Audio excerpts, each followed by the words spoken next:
27 de dezembro de 1864, há exatos 160 anos, uma formação de cerca de 5.000 militares paraguaios, transportados em 10 navios, subiu o rio Paraguai e atacou o Forte de Coimbra, nas margens do rio Paraguai, na província brasileira do Mato Grosso. A batalha pelo forte foi feroz. De início, houve resistência das forças brasileiras, mas 3 dias após seu início, a batalha chegou ao fim com a tomada do forte pelos paraguaios. Antes, as tropas brasileiras haviam recuado de noite. Pouco depois, os paraguaios deram continuação ao seu avanço rumo ao norte, adentrando o território brasileiro. O cenário inicial foi caótico, marcado por outras ações de recuo das tropas brasileiras. Já em janeiro de 1865, as cidades de Albuquerque e Corumbá passaram para o domínio paraguaio.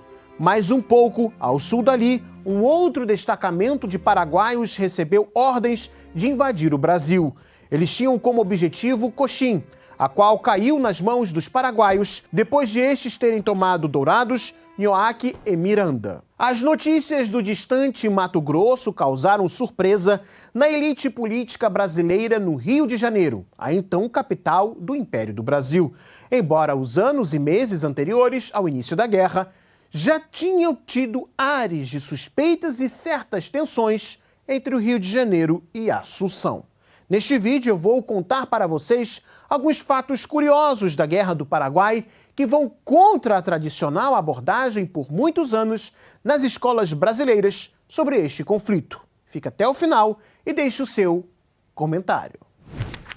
Por muitos anos, a Guerra do Paraguai foi pouco explorada e explicada, mais com paixão do que com a razão. Me refiro às abordagens erradas que aprendemos na escola sobre os motivos e até mesmo o desenvolver do conflito. Você deve ter ouvido que os ingleses estavam interessados na eclosão de uma guerra no Cone Sul porque queriam ver o Paraguai na pior, ou que o Império Brasileiro tinha uma certa inveja do alegado desenvolvimento que o Paraguai vivia naquela época. Há também a versão de que o presidente paraguaio da época, Francisco Solano Lopes, era um maluco que do nada resolveu invadir o Brasil para ter acesso ao Oceano Atlântico. Mas a verdade é que os reais motivos e circunstâncias da guerra são bem diferentes destes mitos.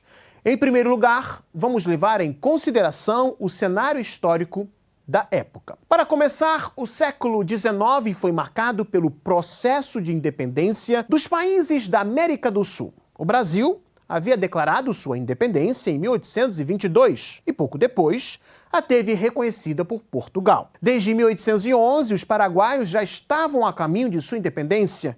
Em 1813 foi proclamada a República do Paraguai. Sua declaração de independência foi feita pelo seu Congresso só em 1842, mas mesmo assim, a soberania do país estava em jogo. Entre 1810 e 1816, uma guerra bastante sangrenta e que durou vários anos ocorreu no que hoje é a República da Argentina e que culminou com a independência desta.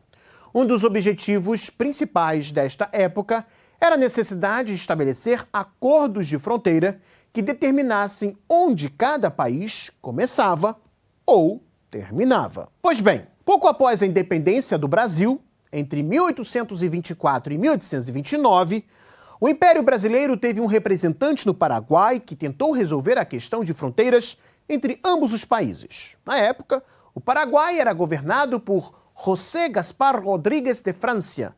Com poder em suas mãos, Rodríguez de Francia temia que o Paraguai acabasse sendo abocanhado pelos argentinos. Até o início da década de 1850, os argentinos não escondiam o seu desejo de anexar o Paraguai. Por outro lado, Assunção também desconfiava do Brasil. Naquela época, o fato de o Brasil ser uma monarquia, cuja dinastia no poder era a mesma de sua ex-metrópole, Portugal, causava uma má impressão nos nossos vizinhos republicanos. Eles acreditavam que o Brasil possua uma vocação natural ao expansionismo, por ser uma monarquia herdeira de Portugal. Para piorar a imagem do Brasil, como eu disse, entre 1824 e 1829, o Império teve um representante em Assunção que não conseguiu um acordo de limites e fronteira com o Paraguai. A razão era que os paraguaios reivindicavam como fronteira territórios antes da Espanha, segundo um acordo feito entre espanhóis e portugueses em 1777. Já o Império Brasileiro não queria seguir a lógica paraguaia e defendia que o Estado brasileiro deveria possuir os territórios onde viviam cidadãos brasileiros. A questão é que uma área fronteiriça que os paraguaios reivindicavam como sua era majoritariamente habitada por brasileiros. O impasse fez com que o Paraguai congelasse o diálogo com o Brasil sobre o assunto e os contatos entre Assunção e o Rio de Janeiro ficaram encerrados por anos. Os anos se passaram e o Paraguai, já em 1842, teve sua declaração de independência jurada. 2 anos depois, o Brasil se tornava o primeiro país a reconhecer a independência do Paraguai. Mesmo assim, o impasse fronteiriço continuava e o Paraguai temia que o Brasil tivesse aspirações expansionistas. Na prática, o Brasil, que possuía relações tensas com os argentinos, defendia a existência de um Paraguai soberano. A ideia era não permitir que a Argentina se expandisse em direção às fronteiras brasileiras. Se o Paraguai se tornasse parte da Argentina, praticamente toda a bacia do Rio da Prata ficaria sob controle argentino. Na época, a comunicação entre o Mato Grosso e o Rio de Janeiro era feita por via do Atlântico e os rios da bacia. Se os argentinos a tivessem sob seu controle, então eles poderiam facilmente conquistar o Mato Grosso em um futuro conflito. A província brasileira só passaria a ter ligação férrea com São Paulo no início do século XX. A mesma coisa era com o Uruguai. O Brasil também tinha interesse na manutenção da independência do Uruguai para frear qualquer tentativa de avanço argentino. Neste contexto, o Paraguai se via entre 2 grandes vizinhos, a Argentina e o Brasil. Com a família Lopes chegando ao poder do Paraguai nos anos de 1840, o Paraguai larga a política isolacionista. O presidente Carlos Antônio Lopes procura aumentar as relações comerciais com os ingleses, principalmente para vender erva mate, tabaco e madeira. Portanto, a livre navegação na bacia do Rio da Prata era tão importante para o Paraguai quanto para o Brasil. Por sua vez, a Inglaterra tinha interesses em manter seu comércio com o Paraguai. Empresas inglesas foram contratadas pelos paraguaios para modernizar sua economia. Foi com a ajuda delas que os paraguaios, inclusive, construíram, por exemplo, sua rede de telégrafo e a produção de insumos de defesa. E se as empresas inglesas lucravam com isso, então já era de se imaginar que a coroa inglesa não tinha interesse nenhum na destruição do Paraguai. Da mesma forma, pouco antes do início da guerra, o diplomata britânico Edward Thornton, representante de Londres na Argentina e Paraguai, havia se dirigido à chancelaria paraguaia expressando seu desejo de ajudar a melhorar as relações entre o Brasil e o Paraguai. Um outro fato que derruba o mito de que o Brasil foi impulsionado à guerra por influência inglesa foi uma série de incidentes que culminaram no rompimento das relações entre o Império do Brasil e a Inglaterra. Ou seja, no momento em que a guerra eclodiu, brasileiros e ingleses estavam com relações ao menor patamar possível. Por outro lado, o Paraguai havia iniciado uma campanha de pressão contra o Brasil, dificultando a navegação brasileira pela bacia do Rio da Prata. O Brasil havia protestado contra as ações paraguaias, mas não dava sinais de querer um conflito armado com o país vizinho. Todavia, o Paraguai, que investia em uma formação militar moderna, segundo os padrões europeus e de dezenas de milhares de soldados bem treinados, gozava de um alto sentimento patriótico entre sua população. Ele via o Brasil e a Argentina como ameaça à soberania de seu país, o que elevou o moral dos paraguaios para a guerra. Após assumir a presidência do Paraguai, Francisco Solano Lopes defendia uma aliança de seu país com o Uruguai, que sofria forte influência no campo político, tanto de argentinos quanto de brasileiros. A ideia de Solano Lopes era de que Paraguai e Uruguai juntos devessem formar uma aliança que se oporia tanto à Argentina quanto ao Brasil, criando um equilíbrio político no Cone Sul. No Uruguai, o Paraguai desenvolveu boas relações com o Partido Nacional, mais conhecido pelo nome de Partido Branco, rival do Partido Colorado. As relações entre o Brasil e o Partido Branco deterioraram no contexto das reclamações de gaúchos de que o governo uruguaio dificultava suas atividades pecuárias no território do Uruguai. O governo imperial, temendo que as insatisfações dos gaúchos se tornassem um problema sério, tendo em memória a sangrenta Guerra dos Farrapos, décadas atrás, decidiu agir em favor dos pecuaristas do Rio Grande do Sul, enviando navios para bloquear o porto de Montevidéu e tropas para intervir no Uruguai. A intervenção brasileira, apoiada pela Argentina, foi a gota d'água para Solano Lopes. Além de o Império derrubar o Partido Branco do poder, ele colocou os colorados em seu lugar, o que explica a entrada do Uruguai na guerra ao lado do Brasil e da Argentina. A mudança de poder significativa, uma derrota do Paraguai, que aliás via Montevidéu como uma rota alternativa para as suas exportações e um centro político aliado sob o poder do Partido Branco. Ainda antes da intervenção brasileira, no Uruguai, o presidente paraguaio havia alertado o Brasil de que seu país agiria se a soberania uruguaia fosse ferida. Solano Lopes não tardou em sua promessa de agir militarmente contra o Brasil e suas tropas deram início à guerra em 27 de dezembro de 1864.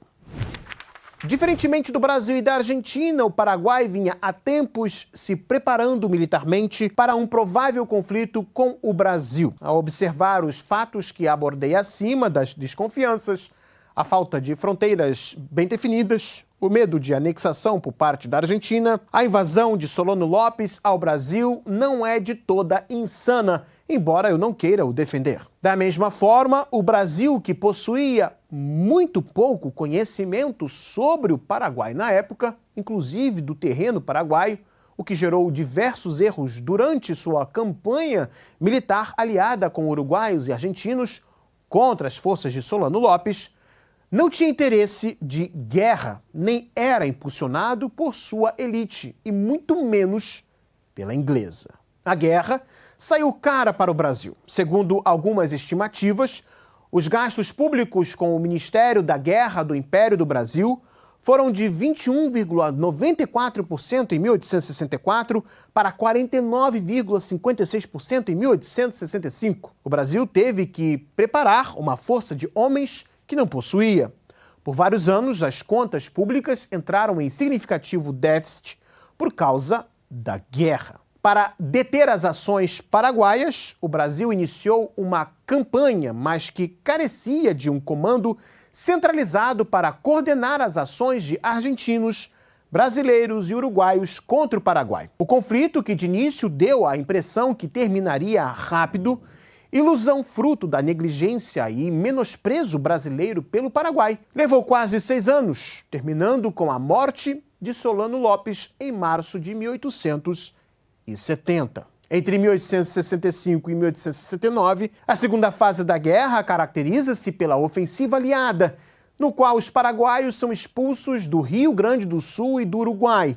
Na sequência, os aliados invadem o Paraguai e, por ocasião da Batalha de Tuiuti, impõe uma esmagadora derrota ao exército paraguaio, com um saldo de 10 mil militares paraguaios mortos. Em resposta, Solano Lopes resolveu concentrar suas forças na fortaleza de Humaitá, na tentativa de deter o avanço aliado. Devido a uma boa posição defensiva montada por Lopes, o exército aliado ficou estagnado em Humaitá, incapaz de passar pela fortaleza. Somente no ano de 1868, em virtude da chegada do Duque de Caxias ao teatro de operações, as ofensivas foram retomadas. Ao ver a indisciplina dos soldados, da chamada Tríplice Aliança, Caxias decidiu conduzir uma reforma no Exército no sentido de transformar um amontoado de tropas desorganizadas em um exército realmente profissional. O Humaitá caiu depois de 5 meses da assunção de comando de Caxias.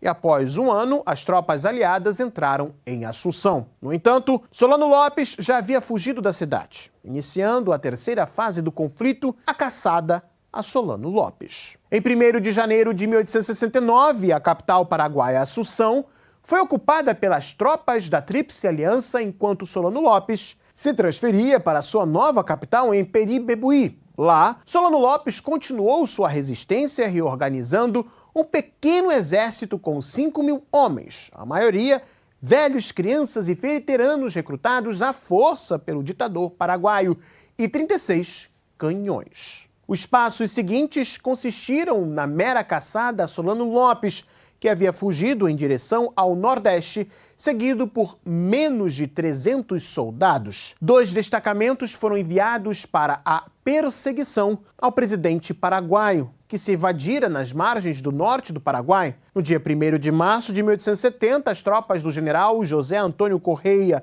da Câmara, o Visconde de Pelotas, surpreenderam o último acampamento paraguaio em Cerro Corá, onde Solano Lopes foi ferido e depois baleado após recusar a rendição nas barrancas do riacho Aquidauana-Nigui. A Guerra do Paraguai, último dos conflitos armados internacionais da chamada Questão do Prata, terminou com a morte de Solano Lopes. O Império do Brasil, a Argentina e o Uruguai derrotaram o Paraguai após mais de 5 anos de lutas, durante os quais o Império enviou cerca de 139.000 homens, dos quais uns 50.000 morreram. Destes, a maior parte não pereceu em combate, mas sim devido a doenças e aos rigores do clima. Do lado paraguaio, as estatísticas sobre as perdas variaram entre 8,7% e 69% da população.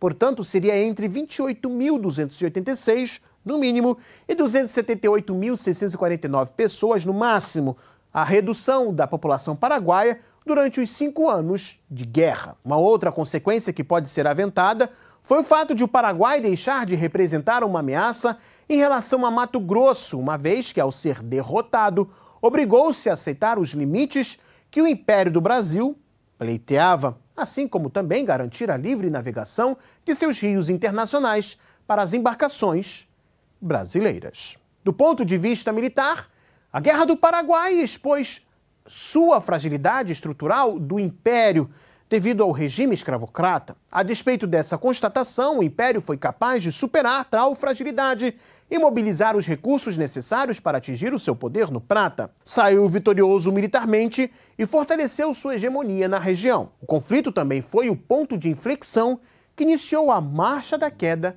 da monarquia brasileira. O exército brasileiro saiu do conflito com o sentimento de identidade forjado com sangue nos campos de batalha. Com o fim da guerra, houve uma crescente dissociação entre o exército e a monarquia. Um outro aspecto a ressaltar foi que a Guerra do Paraguai trouxe muitas experiências ao exército brasileiro, especialmente sobre a necessidade de reestruturar sua artilharia. E se você gostou desse vídeo, deixe o seu like, se inscreva no Gazeta do Mundo e também acione o sininho.